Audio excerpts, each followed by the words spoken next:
Welcome back to the Fourth Way Podcast. Purity of heart is to will one thing. Chapter 7. Barriers to willing one thing. Commitment to a certain degree. Before finally leaving the subject of double-mindedness for a similar examination of purity, the talk should at least touch upon that versatile form of double-mindedness, the double-mindedness of weakness as it appears in the common things of real life, upon the fact that the person who only wills the good up to a certain degree is double-minded. At bottom, this is the way all double-mindedness expresses itself in relation to the good, in that it wills the good only up to a certain degree. But what has been set forth above, what of double-mindedness might perhaps be spoken of as its deceptive transactions in the big, still had a certain semblance of unity and of inner consistency, insofar as it was one single thing that was betrayed into one-sidedness. Yet this one-sidedness, however strange it may seem, was precisely the double-mindedness in that one-sided person. It is otherwise with the transactions of daily life, for they are not in the big. It is rare in daily life to see anyone who wills some perverse thing with fixed consistency and effort. The transactions of daily life are made in the little things, so that double-mindedness presents a much greater diversity within the individual. A merchant who deals in only one kind of ware is a rare sight, and so is that double-mindedness which has a certain unreal unity. A merchant generally deals in different wares, and double-mindedness, too, is generally a number of different things. On that account, the false road is harder to detect than that clear-cut one. Nay, the false roads cross each other and the right road in the most different ways, and the individual shares in this crossing in an equally varied way. To be sure, his life is distinguishable as falling within double-mindedness, but it is not easy to designate it any more closely, because within this double-mindedness he is not at one with himself in anything definite, but is tossed about in vacillation by every breeze. For he learns, and yet never comes to a knowledge of truth. Or, if he comes almost to it, then he quickly turns further and further away the more he learns of this confused and confusing instruction. In preference to the earlier double-mindedness, this has the good on its side, in that it wills the good even though weakly, and in that it is without the obstinacy that marked the previously mentioned double-mindedness. But upon occasion, weakness may be just as incurable. This double-mindedness is difficult to speak of because it approximates both the one and the other, and because it alters itself continually, changing so swiftly that it may have transformed itself several times before the talk had hardly finished describing a single expression.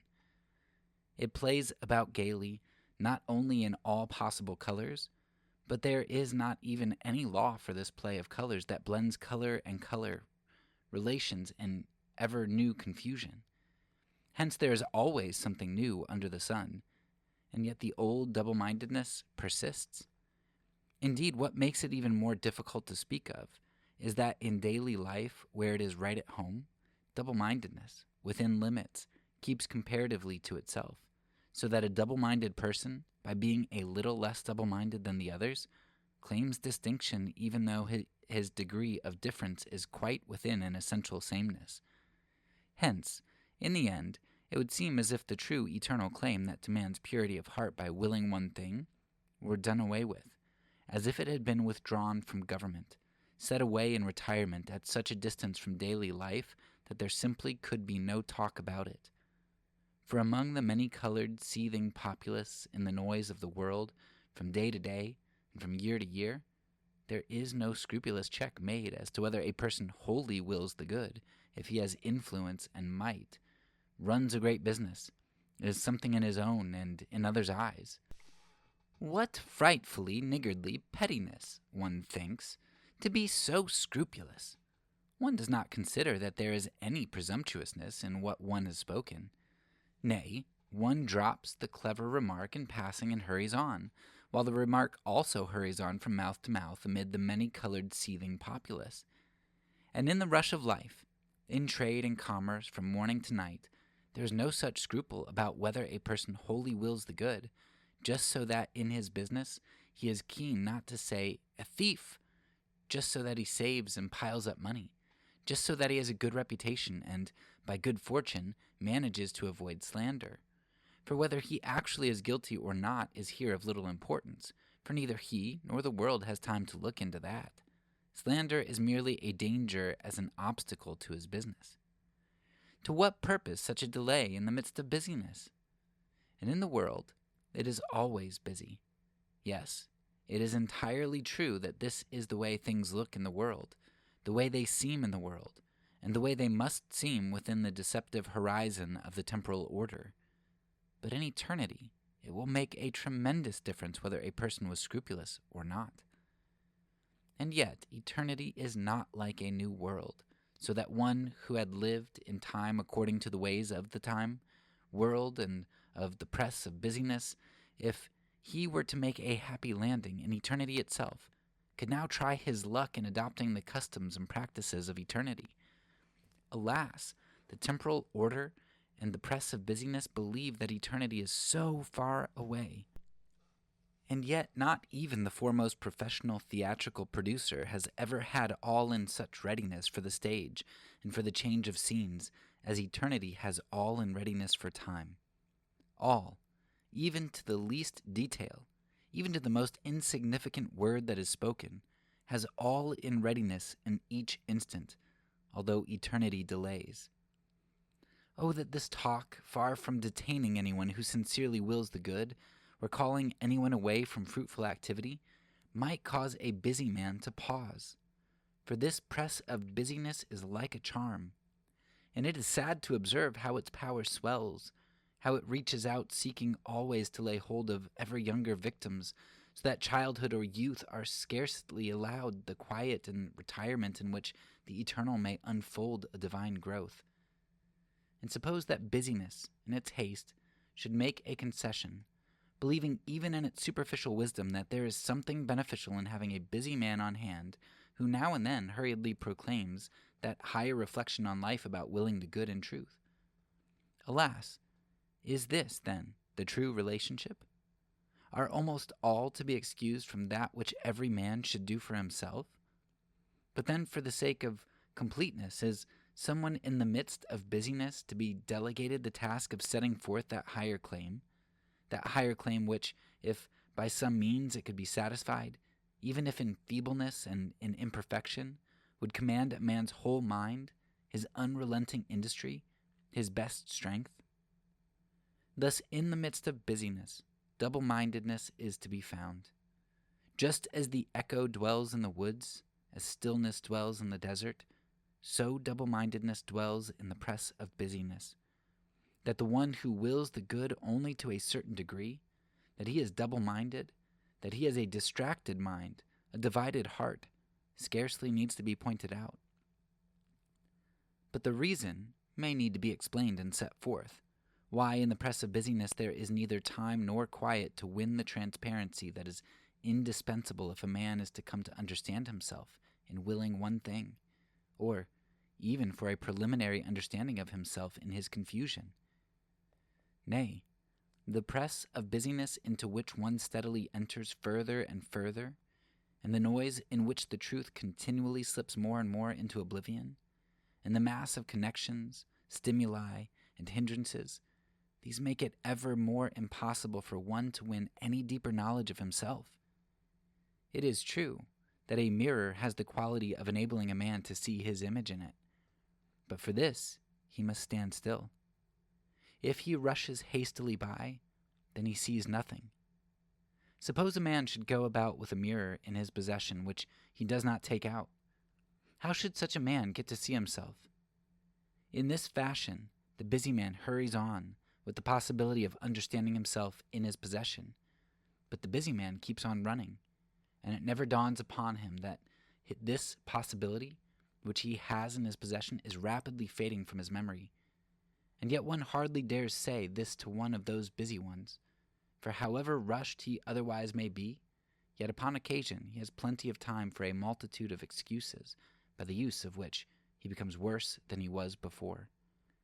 excuses whose wisdom is about the same as when a sailor believes that it is the sea, not the ship, that is moving. One hardly dares say this to him, for however rushed he otherwise might be, yet upon occasion, when in the company of congenial spirits, he has ample time to rob the unripe fruit of ridicule of its wisdom, in order to poke fun at the speaker as one of life's incompetence, as a man whom the busy one in his cleverness ignores, from the exalted viewpoint of his excuses. Then, too, the general approval is everywhere upon the side of the busy one, everywhere, in the ever-increasing sum of the pressure of busyness and in the swarming mass of excuses.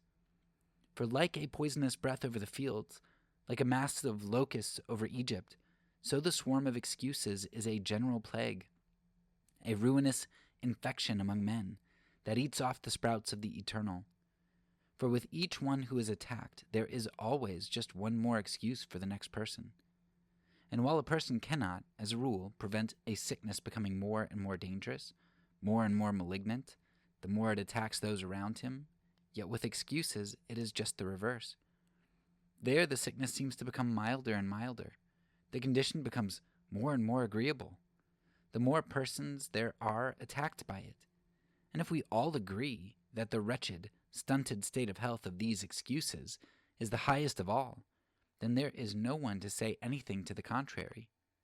Should there be an individual who could not feel easy about yielding and who raised a strong objection to this widespread practice of excusing, alas, we have not yet heard all. For there is always one excuse held in reserve that lies in wait at his door and demands of him.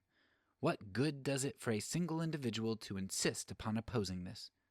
Hence, once again, with excuses, it is even worse than with a virulent disease, for no one dies of a disease simply because others have died of it. So, the double-minded person, then, may have a feeling, a living feeling for the good. If someone should speak of the good, especially if it were done in a poetical fashion, then he is quickly moved, easily stimulated to melt away in emotion. Suppose the world goes a little against him, and then someone should tell him that God is love, that his love surpasses all understanding, encompassing in his providence even the sparrow that may not fall to the earth without his willing. If a person speaks in this way, especially in a poetical manner, he is gripped. He reaches after faith as after a desire, and with faith he clutches for the desired help. In the faith of this desire, he then has a feeling for the good. But perhaps the help is delayed. Instead of it, a sufferer comes to him whom he can help. But this sufferer finds him impatient, forbidding. This sufferer must be content with the excuse that he is not at the moment in the spirit or the mood to concern himself about the sufferings of others as he himself has troubles. And yet he imagines that he has faith. Faith that there is a loving providence who helps the sufferer, a providence who also uses men as his instruments. Possibly now the desired help comes. Again, he quickly flares up with gratitude, basking in a soft conception of the loving goodness of providence. Now he thinks he has rightly grasped faith. Now it has been victorious in him over every doubt and every objection. Alas, and that other sufferer has been completely forgotten. What else is this condition if it is not double-mindedness? For suppose, after all, that there should be talk of objections to faith, of incidents and occurrences that seem as it were to cry out against the care of a loving providence, then that other sufferer, who was with the excuse that by chance he was not in the mood, was turned away sharply by the very one who could have helped him. That other sufferer is an even more powerful objection. But the double-minded one is wholly blind to the fact that at the very moment when he believes faith to have conquered in him, he has, precisely by his action, refuted this conviction. Or is this not double-mindedness that thinks to have a conviction, while by his own action a man contradicts it? Is this not, in truth, the sole proof that a man has a conviction, that his own life actually expresses it? Is this not the sole certainty, that one's so-called conviction is not altered from moment to moment as a result of the different things that happen to one, things that momentarily alter a person and alter everything for a person so that today he has faith and tomorrow he has lost it, and he gets it again day after tomorrow until something completely out of the ordinary happens, at which time he almost inevitably loses it, assuming that he has ever had it. Suppose that there were two men, a double-minded man who believes he has gained faith in a loving providence because he had himself experienced having been helped, even though he had hard-heartedly sent away a sufferer whom he could have helped, and another man whose life by devoted love was an instrument in the hand of providence, so that he helped many suffering ones, although the help he himself had wished continued to be denied him from year to year. Which of these two was in truth convinced that there is a loving providence that cares for the suffering ones? Is it not a fair and a convincing conclusion? He that planted the ear, shall he not hear? But turn it around, and is the conclusion not equally fair and convincing?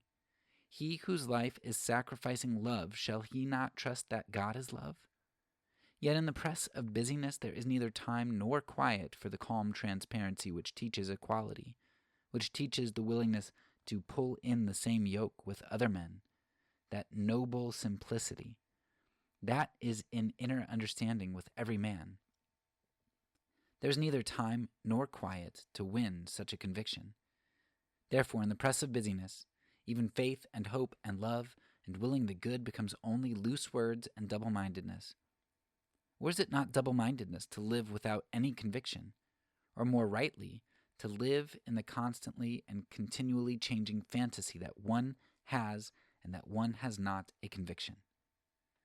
In this fashion, feeling deceives the busy one into double-mindedness. Perhaps after the flaming up of the contrition of repentance, if this turns into emptiness, he had a conviction at least, so he believed, that there is a mercy that forgives sins. But even in the forgiveness, he strongly denied any implication that he had been guilty of anything. Hence he had, so he thought, believed in a conviction that such a mercy exists, and yet in practice he denied its existence. In practice, his attitude seemed designed to prove that it did not exist. Suppose that there were two men, that double-minded one, and then another man, who would gladly forgive his debtor if he himself might only find mercy. Which of these two was in truth convinced that such a mercy exists? The latter had indeed this proof that it exists, that he himself practices it. The former has no proof at all, for himself, and only meets the contrary proof which he himself presents. Or the double-minded one perhaps had a feeling for right and wrong. It blazed strongly in him, especially if someone would describe in a poetical manner the zealous men, who by self-sacrifice in the service of truth maintained righteousness and justice.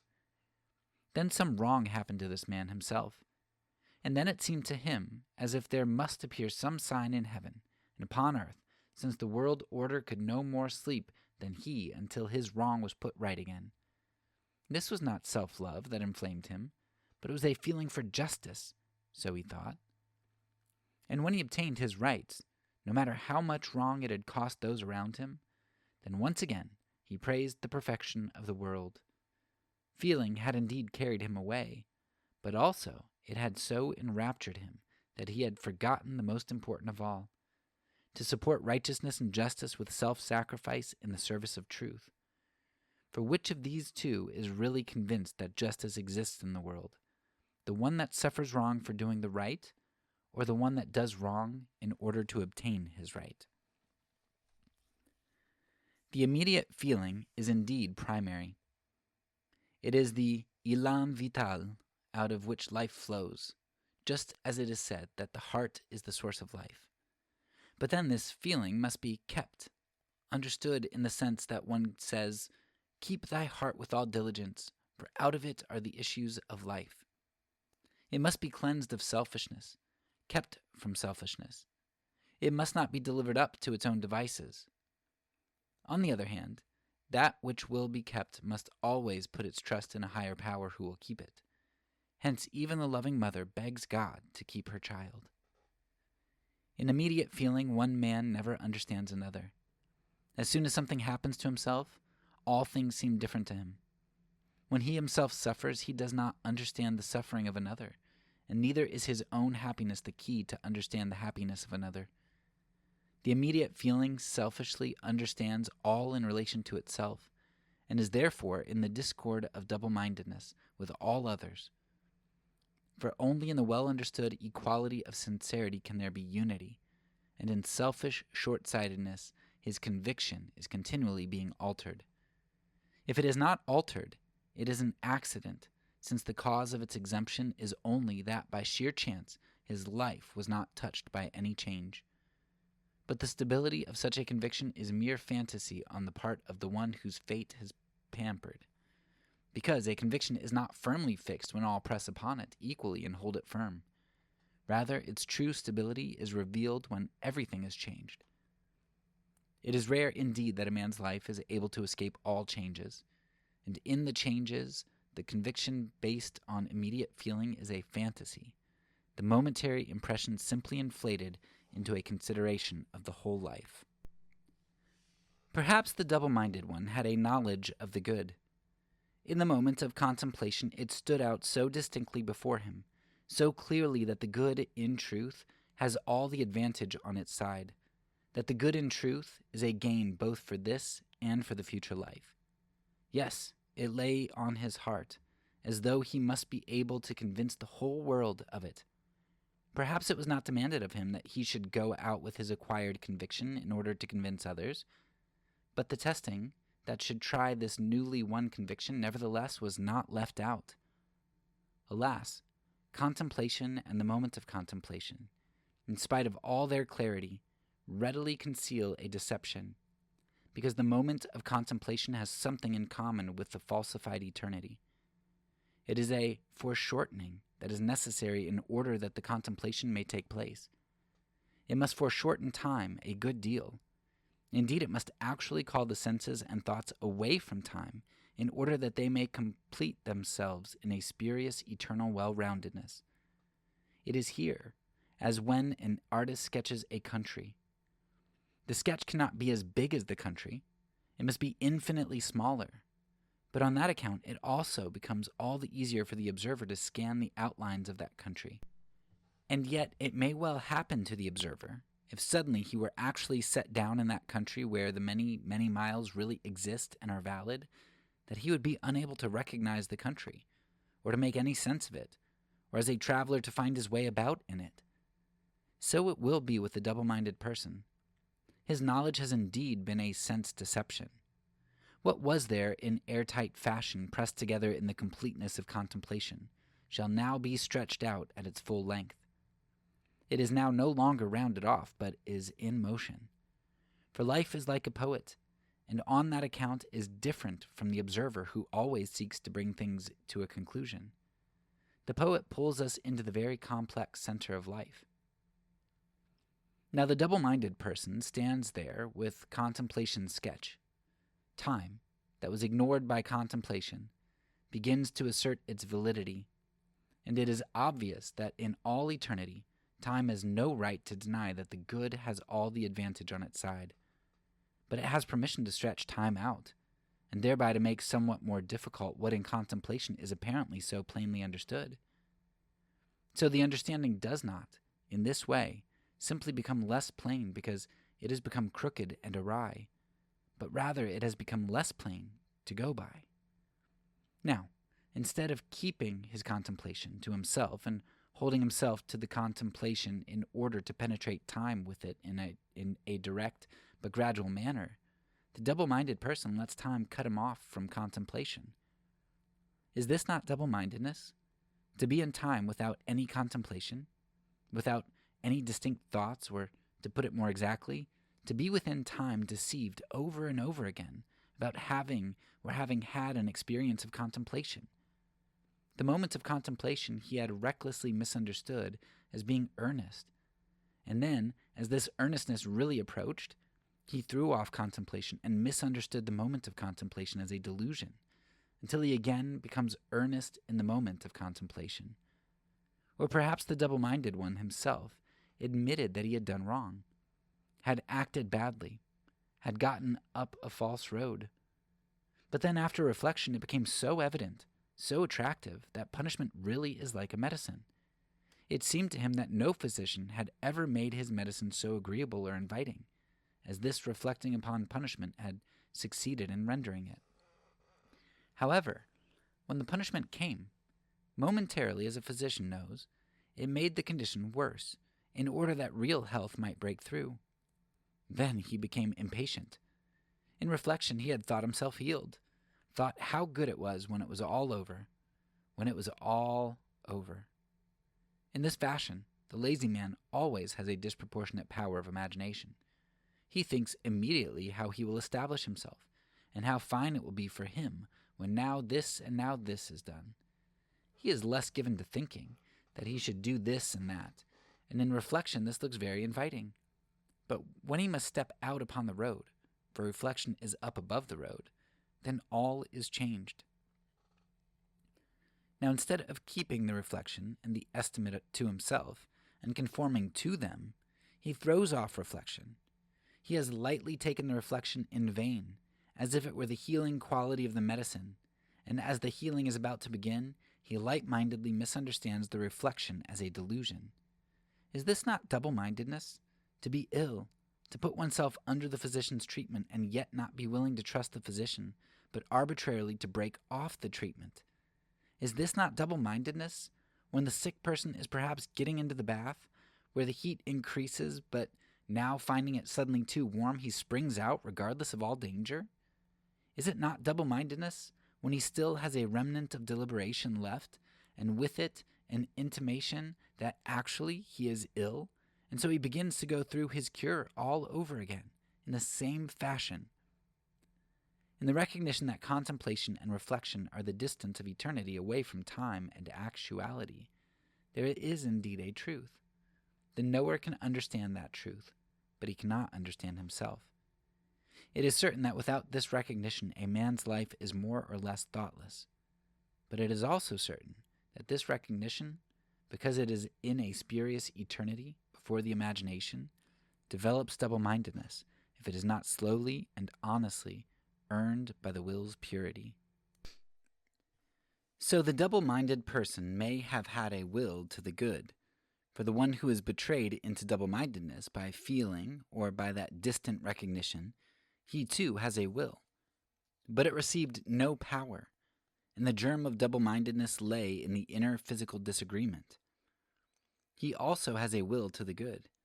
He is not without intentions or purposes, and resolutions and plans for himself, and not without plans of participation for others. But he has left something out. Namely, he does not believe that the will in itself is, or indeed should be, the most solid of all, that it should be as hard as the sword that could hew stone, and yet be so soft that it could be wrapped around the body. He does not believe that it is the will by which a man should steady himself. Yes, that when all fails, that it is the will that a man must hold to.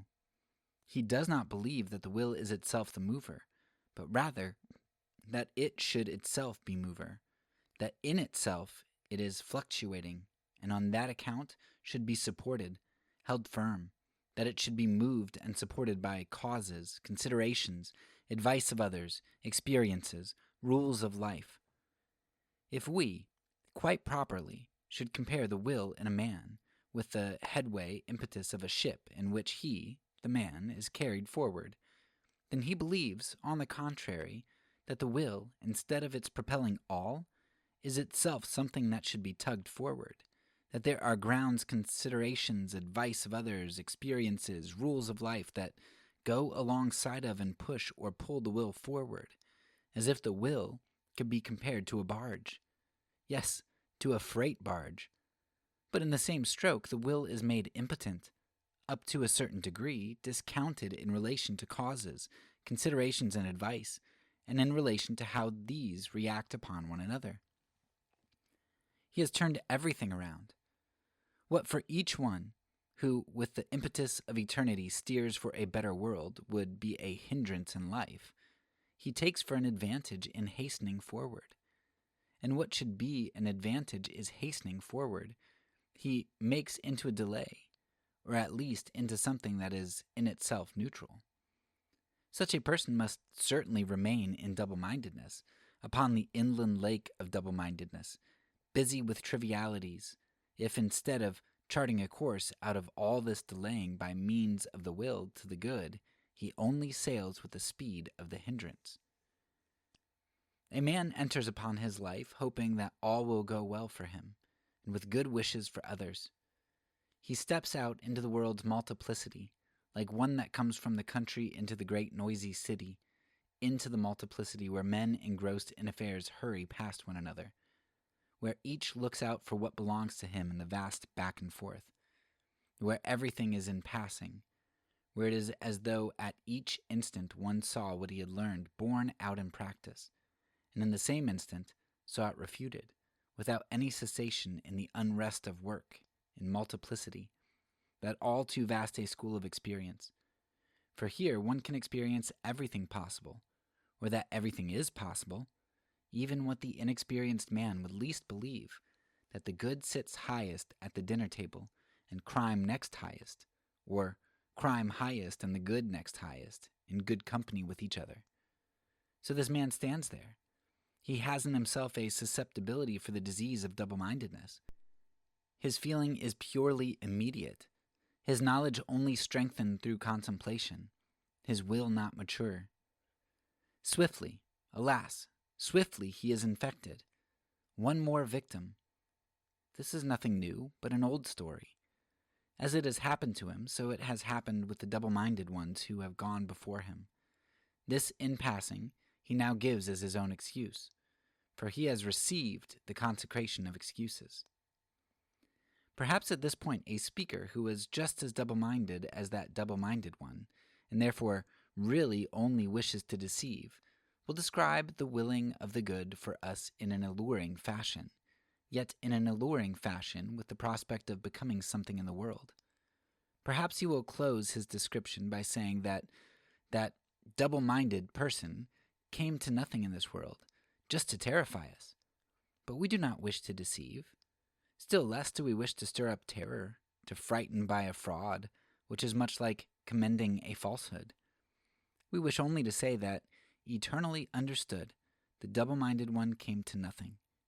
On the other hand, in the time order, in keeping with his ability and his indefatigable industry, he probably became a well-to-do man, a respected man, or to a certain degree a respected man, or at least what a man can become within the circumference of to a certain degree.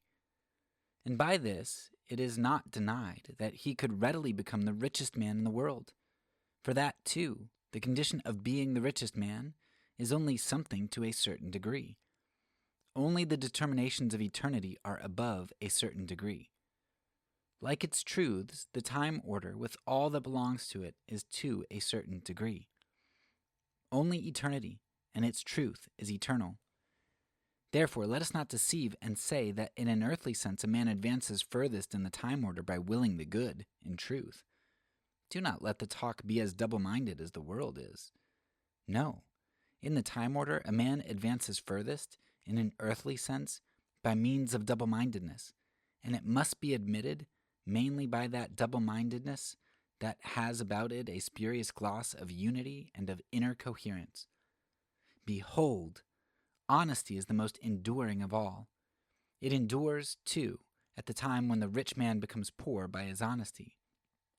It still endures when the one rich but later poor man is dead and gone, and when the world has been destroyed and forgotten, and when there is neither poverty nor wealth nor money, or further still, when the one rich but later poor man has long since forgotten the suffering of poverty, yet his honesty still endures. And yet suppose a man should believe that honesty is only related to money, and to money values, and the same thing happens to it as to dishonesty, that it ends with the end of the order of money values. Yes, to be sure, honesty stands related to wealth, and poverty and money, but it also stands related to the eternal. And it does not stand related in a double-minded fashion to money and to the eternal, so as to aim at joining itself in a financial relationship to the eternal. Because of this, it endures. It does not, to a certain degree, endure the longest of all. It endures.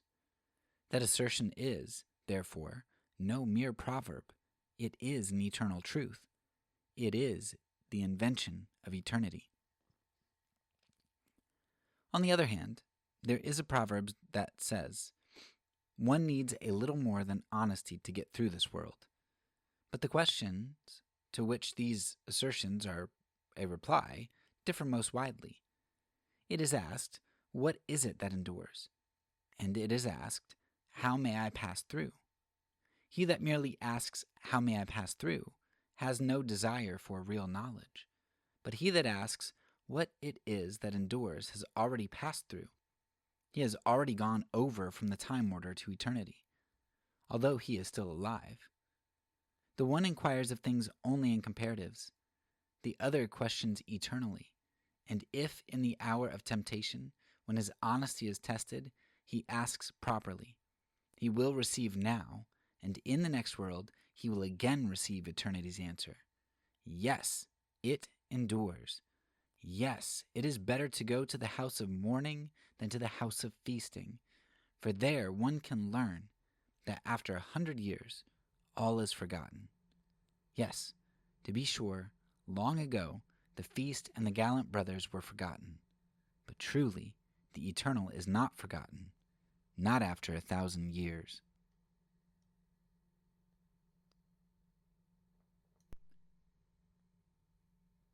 So I think this is the chapter in Kierkegaard where things start to take a turn for me. Where I remember, like the first couple times I read this book, I get to a certain point in it. I think it's right here where things start to become a lot more confusing, and I'm sure that's all on me. I'm sure Kierkegaard is still being as clear as Kierkegaard is. But I have to do a whole lot more thinking. It doesn't seem to be quite as coherent. I don't get all of his analogies as much, but I definitely got it a little bit better this time. And I actually like this chapter quite a lot because, especially towards the end, Kierkegaard is talking about what I would call consequentialism quite a lot there, right? Just this idea of always choosing the good and not deviating from it. And the reason people deviate from it, one of the reasons, is because to be double-minded, Kierkegaard acknowledges, is actually very rewarding in time. But one has to keep the eternal in mind when they're doing stuff. And really, that's, I think, ultimately what this chapter focuses very heavily on from beginning to end. The string, the thread that's holding this chapter together is the idea of time. Because I used to think, like when I was reading this chapter, it kind of felt like halfway through the chapter, things kind of change. It's like it doesn't seem like he's really talking about the same thing. Because at the very beginning, he's talking about busyness, and it seems like his focus is going to be on, busyness and hurry. And then at the end, he's talking about something different, like he's talking about the eternal and the temporal. And so if you keep the thread of time in mind, time and the eternal, and you go back to busyness, it really does make a little bit more sense, because what, at the end, essentially the person who is going to be a consequentialist, the person who is going to say, you know what, I'm going to do this now so that I can get money now, so that I can be rich. I'm going to get my reward now. They are essentially busy, right? I mean, they're in a hurry. They don't have time to stop and reflect and view the eternal. And in here, Kierkegaard, at the beginning, he talks about viewing yourself, right? You don't have time. Probably the most beautiful analogy in here that I really, really liked was his analogy of the mirror, right? Where he talks about to be able to see yourself in a mirror, you have to do one thing. I mean, yes, you have to have the mirror, but you have to stand still. You can't see yourself if you don't stand still. Now, if I could extend Kierkegaard's analogy a little bit to apply this more to the end, because at the beginning it's a little bit more about self-reflection, and at the end it's more about reflecting on eternity. So if I could extend the analogy, I would maybe go to Paul in 1 Corinthians where he talks about, now we see through a mirror dimly, but then when we get into eternity, when we are present with Jesus, then we will see face to face. And I think maybe what Kierkegaard would say here is that, yes, we need a mirror to be able to see ourselves, but as a Christian, we think of Jesus as the true human, the new Adam, the person who shows us who we really are, right? We are made in God's image. We are image bearers of him. We were made to reflect his glory. Like, he shows us what we are. And so when we don't stand still long enough, we can't see our own reflection in the mirror, who we truly are.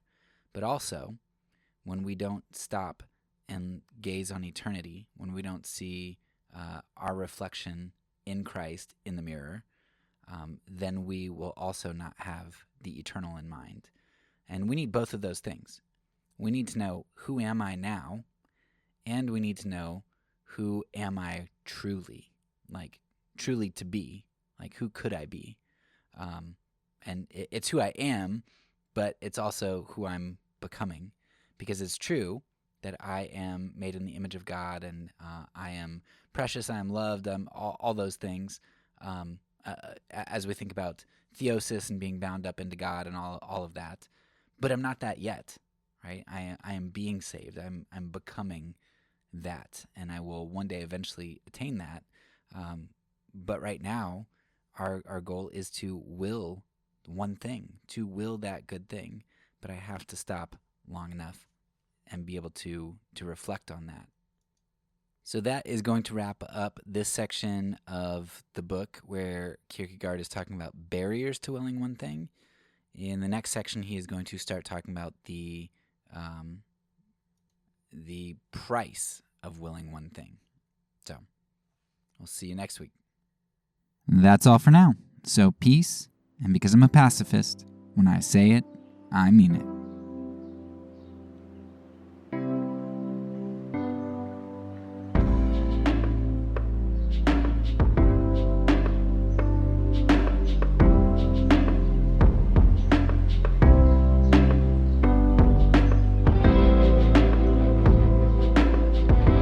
This podcast is a part of the Kingdom Outpost Network.